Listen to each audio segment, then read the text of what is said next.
একটি ছোট্ট গ্রামে থাকতো রমেশ নামের একজন কৃষক। তার স্ত্রী, ছেলে দীপক আর 2টা গরু মিলিয়ে ছিল তাদের ছোট্ট পরিবার। কাঁচা মাটির ঘর, সামান্য জমি, এই ছিল তাদের জীবনের সম্বল। সংসারে টানাটানি থাকলেও রমেশ আর তার স্ত্রী চাইতো দীপক ভালো করে পড়াশোনা করে বড় মানুষ হোক। বুঝলে গিন্নি, কাল অনেক ভোর ভোর উঠে মাঠে চলে যাব। যত বেশি পরিশ্রম করব তত তো ভালো করে ছেলেটাকে পড়াতে পারবো।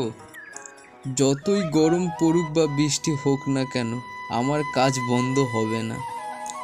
আমার একটাই স্বপ্ন, ছেলে একদিন বড় হবে, পরিবারের সম্মান ফিরিয়ে আনবে। সারাদিন ঘরের কাজ সামলে একটু সেলাই করি, তাতে যা পাই দীপকের পড়া খরচা চালাই। নিজের জন্যে কিছুই কিনি না, সব ছেলের ভবিষ্যতের কথা ভেবে। হে ঠাকুর, একটু মুখের দিকে তাকাও। আমাদের বাড়িতে বিদ্যুৎ নেই, কেরোসিনের আলোতে আমি পড়াশোনা করি।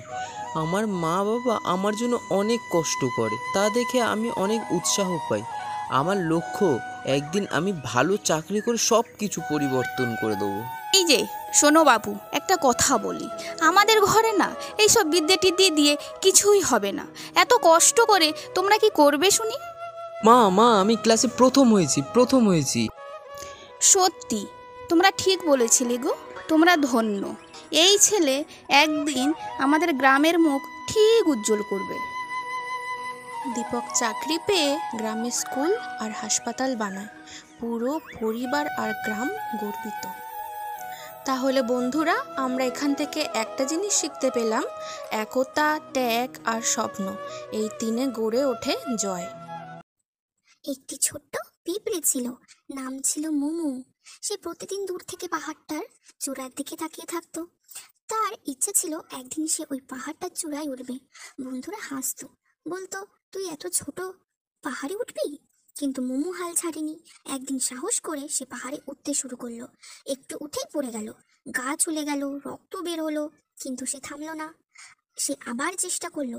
গরমে ভিজে ঘেমে গেল, বৃষ্টিতে পিছলে পড়লো, কিন্তু সে প্রতিবারই উঠে দাঁড়াতো। দিনের পর দিন কষ্ট করে অবশেষে একদিন সে পাহাড়ের চূড়ায় পৌঁছে গেল। চূড়ায় দাঁড়িয়ে সে নিচে তাকিয়ে হাসলো। বন্ধুরা অবাক হয়ে বলল, তুই সত্যি পেরেছিস। মোমো শান্তভাবে বলল, আমি জানতাম যদি মন থেকে চাও আর থেমে না যাও, তাহলে ছোট হওয়া কোনো বাধা না। সত্যি, ধৈর্য, পরিশ্রম আর বিশ্বাসই সাফল্যের চাবিকাঠি।